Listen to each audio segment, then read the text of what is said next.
This is honestly my own fault that I don't have enough dust for this team. Because, it's big karma moment. I spent 300k building that Shadow Weeping Bell. So, now I'm short on dust for this Ultra League team. That's pricey. But we're gonna do it.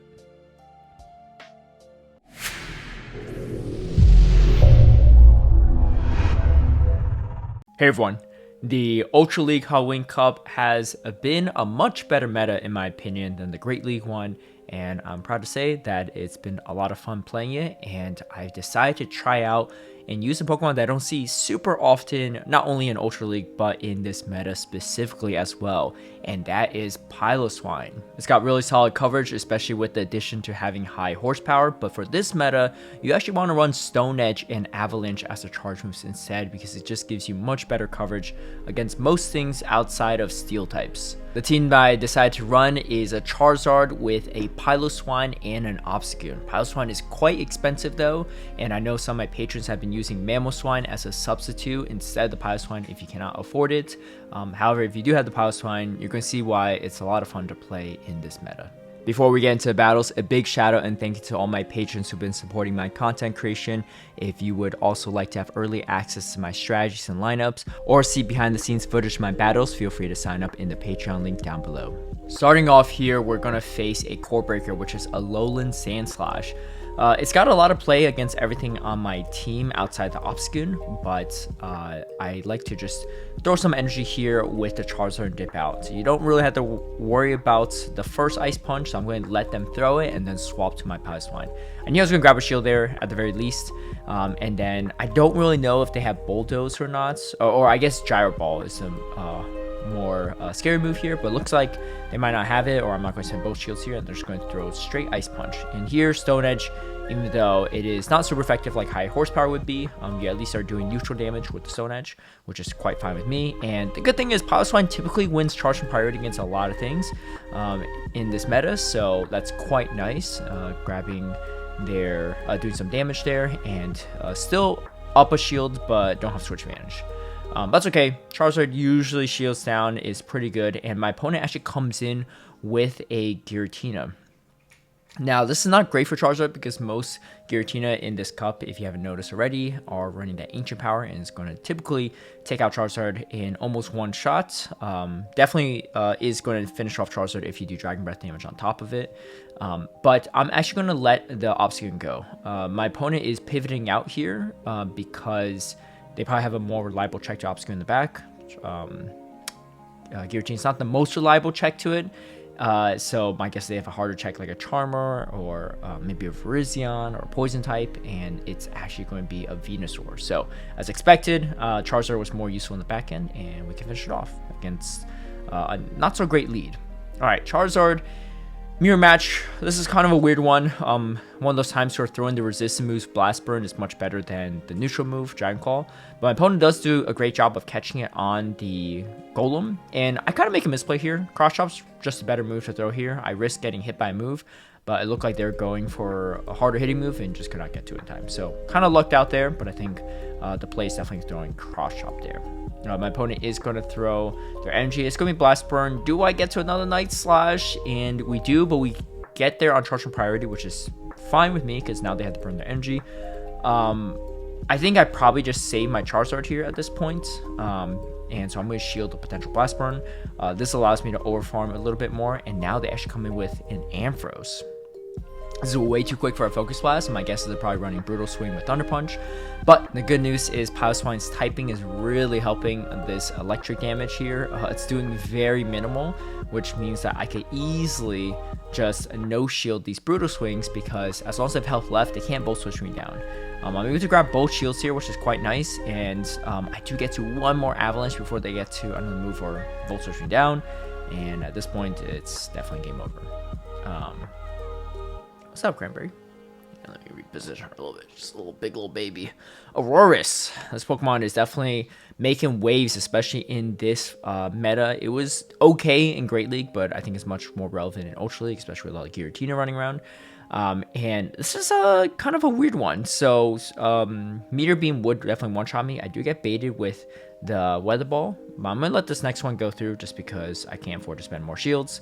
And they throw another Weather Ball here. So it does bring me quite low, but I still can't get to the Stone Edge. They do catch on their Giratina though, which is quite nice for them. So I'm going to throw this Dragon Claw. This is going to be weird because my guess is they have a reliable check to Giratina in the back end. Or to Obstagoon in the back end because they led Aurorus. So I'm kind of in a tough spot. But let's see how this plays out.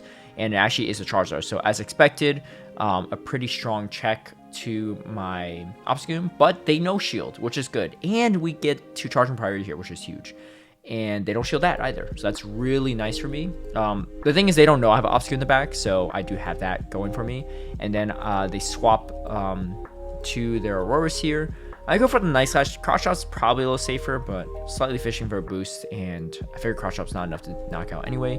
They do throw the Meteor Beam, and yeah, if I threw a Cross Chop there, I would have been in a much better spot, I think. But either way, this still forces the Charizard to throw energy at me if they wanted to finish me off, and able to counter them down. Yeah, so some misplays there for sure, but I think we're able to get lucky there. Alright, so this is why Piloswine is such a good safe swap. Piloswine, for the most part, can grab shields against anything they're counter swapping you with. Now, there's a few exceptions to this. Magnezone is probably one of the few ones, but most Magnezones don't come into a ground type because you might have high horsepower. In this meta, you shouldn't, but you never know, right? So, here's the thing. Piloswine, typically speaking, can win the zero shield on the safe swap against most things, even against Obstagoon, which is really nice. Because even though I didn't win switch advantage, I at least grabbed shield advantage. So I have a little bit extra energy here. And then they come in with the Giratina. So I'm going to throw the Dragon Claw and then probably just dip out. Or no, I guess I throw both and I dip out here. I want to chunk this down because I don't have switch advantage anyway. And here comes Alolan Ninetales. So this is a little tough for me. I played this team a couple times and I haven't found a win condition against it, unfortunately. Giratina lead with the Obstagoon and Alolan Ninetales back. It's a really risky team for my opponent because if they run into a Charm lead, my guess is they just lose. I don't know how they really play it out, but that's just my guess. But unfortunately, the very unbalanced team that they were running is just really strong into me. They don't even get a move off there though with their Alolan Ninetales, which is quite nice. But I still need to get the 2 Dragon Claws, and it looks like I get outpaced, unfortunately. But that's about as close as I got. So it's a tough matchup. If you do run to that team, usually you can be in a tough spot. But a lot of times they have something, it's just a weird team to run in this meta. So, yeah, people are just playing the odds, I guess. But, all right, so Talonflame lead here. I personally like Charizard in this matchup a little bit more because you just outpace him to moves, and my opponent does shield here, so I'm going to bring in my Obstagoon here to try to finish off the Wall Rain. Now, I know the Talonflame is low on health, so even if they come back on Talonflame, my Obstagoon has some play, so I'm not super concerned about throwing away my Obstagoon at this moment in time for this matchup. And I'm not going to throw the move right away, just so that I could get lower energy. It looks like I miscounted there, though. A little unfortunate. We do get the move off, though, which is nice. Barely surviving it, but that was kind of a misplay on my end. All right.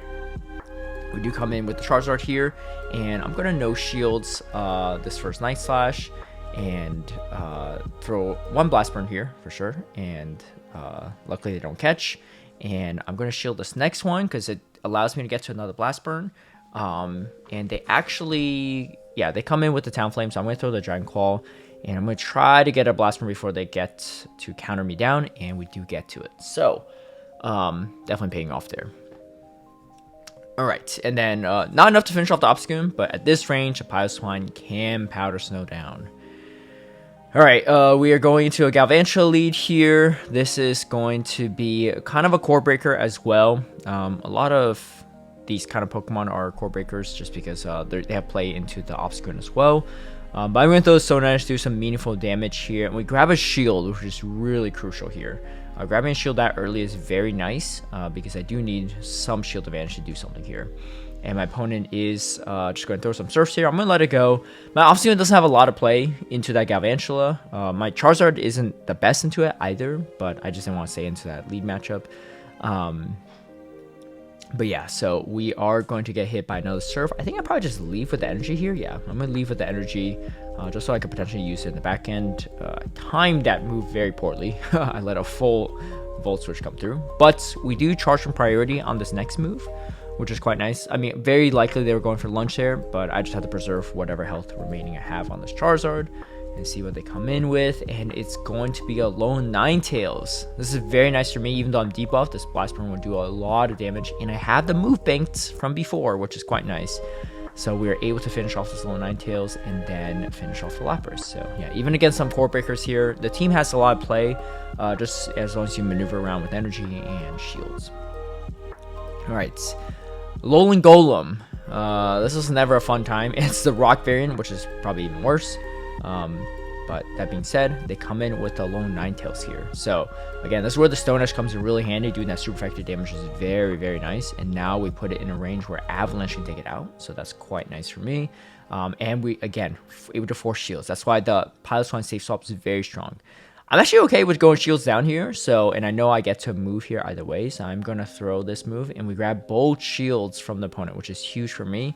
I get rid of the Alolan Ninetales, which is probably the biggest threat to my Obstagoon, unless they have another Charmer in the back.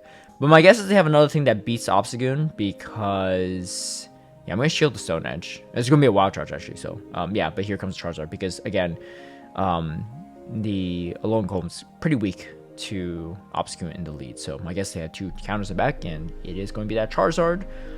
Unfortunately, I'm not getting boosts. I kind of need a boost to do something meaningful there. But that being said, we do get hit by a Blast Burn, and it looks like that was weird. I guess we lost charge from priority there as well. I don't know. Yeah, they look very odd animation-wise. But we're going to throw a Blast Burn here to try to do some damage. Unfortunately, just not enough. Can I counter down? No. Just a little short, but, you know, that'll happen. It's a close match either way. All right.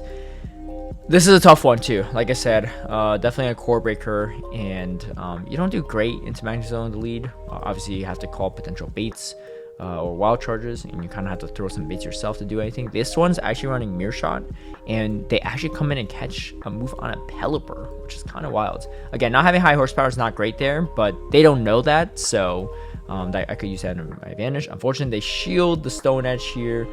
But we CMP, so I figured why not just throw this and grab both their shields if possible. And we do grab both shields, and then now we come in with the Charizard here. I'm gonna let the first Weather Ball go through. I know I can definitely survive that. And then they get to another one. So at this point, I'm committed to farming this down. I don't think they can get to another Weather Ball in time. It looks like they're just short. Now I have a lot of energy here. I'm gonna throw these at the Giratina, and this is fine. It's not great for me, but I am able to do a lot of damage with these Dragon Claws. And on top of that, I have the Obstagoon for the Magnezone on the back end. They don't know that, but I'm going to use that to my advantage. And here comes the Obstagoon. These moves are not going to do enough damage, so I'm going to be in a pretty good spot. And here comes the Magnezone. I'm going to throw the Cross Chop. Not enough to take out, unfortunately. So I'm going to go to the Pilot Swine, because I don't think they can spark me down. I'm resisting sparks. Force them to throw some energy, which is quite nice. And I'm going to get hit by 1 Wild Charge for sure, but it's not enough to finish me off. And we get to a nice slash to finish off the Magnezone.